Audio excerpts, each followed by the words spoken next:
수험생 여러분 안녕하십니까? 부동산학 개론의 김하선입니다. 자, 이번 시간에도 지문 빈칸 넣기 문제 같이 수업해 보도록 하겠습니다. 1번 볼게요. 자, 무엇은 택지가 개발되기 전에 토지의 위치, 지목, 면적 등을 고려하고 택지로 개발된 후에 그 개발된 땅을 토지 소유자에게 재분배, 다시 되돌려주는 방식이다. 그럼 토지 취득 방식 중에서 얘는 환지 방식인 걸 충분히 알 수가 있지 않겠습니까? 환지 방식이죠.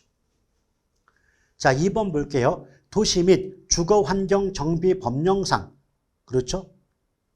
무엇은 정비 기반 시설이 극히, 자, 벌써 정비 기반 시설 나왔는데 알고 계시겠지만 정비 기반 시설 나왔을 때 그 뒤에 이것이 극히 열악, 이렇게만 나오면 주거환경 개선 사업을 답으로 할 수가 있는 것이고요.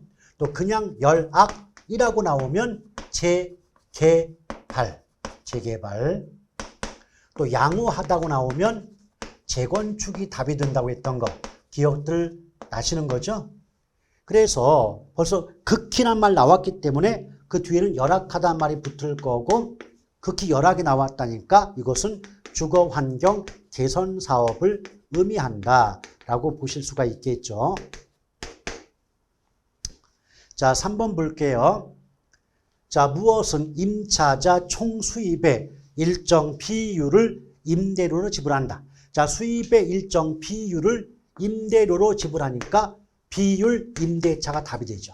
그래서 가로 속에 들어갈 말은 비율 임대차가 되는데 여러분 우리 부동산 관리 파트에서 임대차 유형을 많이 배우고 있지 않습니까? 그럼 임대차 유형은 보통 세 가지죠.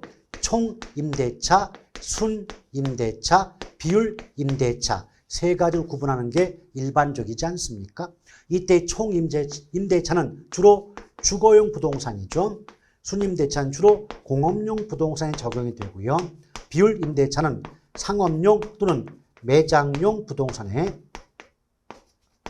적용이 된다라고 기억하실 필요가 있겠죠. 그래서 암기법상 주총, 공순, 비매가 돼요.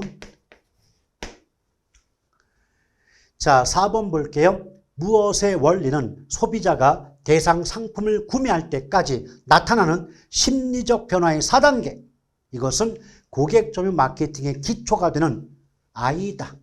AIDA, 아이다의 원리를 의미하고 있는 거죠. 여러분 아시겠지만 아이다의 원리는 첫째, 마케팅 3차원 전략 중 수요자 측면의 중심 전략인 고객 점유 마케팅과 관계가 있을 거고요. A는 attention, 주의 주목이죠.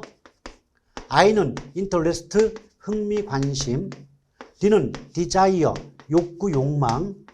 A는 action, 행동을 뜻한다. 영어뿐 아니라 한글의 순서까지도 기억해 주시는 것이 도움이 될 듯 싶습니다. 5번 가치 발생 요인 중 무엇은 인간의 필요나 욕구를 만족시키는 재화의 능력. 이건 가치 발생 요인 중 효용인데요. 효용을 다른 말로 유용성이라고도 할 수 있겠죠. 우리가 가치 발생 요인을 배우실 때 가치 발생 요인은 크게 네 가지죠. 상, 이. 네 가지 배웠어요. 첫 번째 유는 유용성, 다른 말로 효용.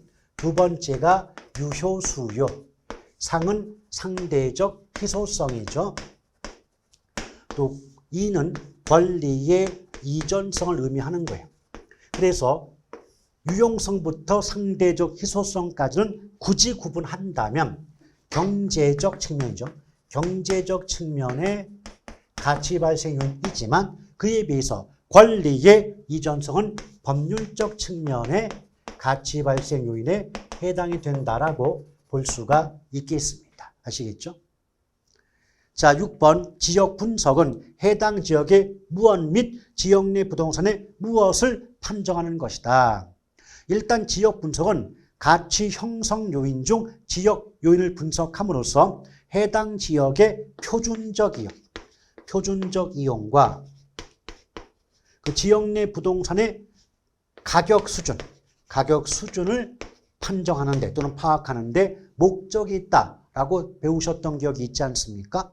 이에 비해서 개별 분석은 대상 부동산의 최유효 이용 및 구체적 가격 파악에 목적이 있다라고 들어본 기억도 있으실 것 같고요.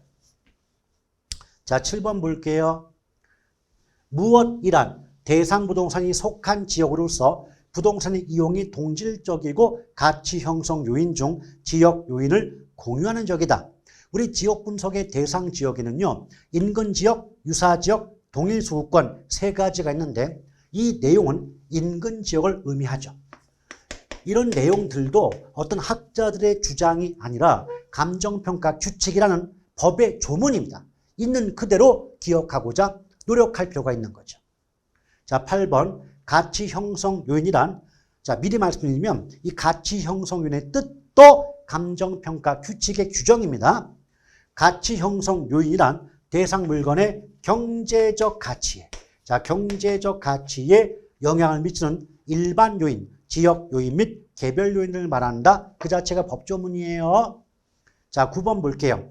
무엇이란 감정평가의 대상이 된 토지 등이 통상적 시장에서 충분한 기간 거래를 위하여 공개된 후 대상 물건의 내용에 정통한 당사자 사이에서 신중하고 자발적인 거래가 이루어질 경우 성립될 가능성이 가장 높다고 인정되는 대상 물건의 가액을 말한다. 지금 제가 동그라미 친 게 통충정자죠. 통충정자는 시장가치의 암기법이에요.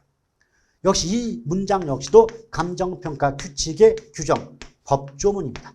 자, 감평규칙에서 시장가치는 이런 뜻이다 라고 정해놓고 있다는 겁니다. 아시겠죠? 통충정자, 통상적 시장에서 충분한 기간 거래를 위하여 공개된 후 대상 물건의 내용에 정통한 당사자 사이에 신중하고 자발적인 거래가 있을 경우 성립될 가능성이 가장 높다고 인정되는 대상 물건의 가액이라고 법에서 규정하고 있어요.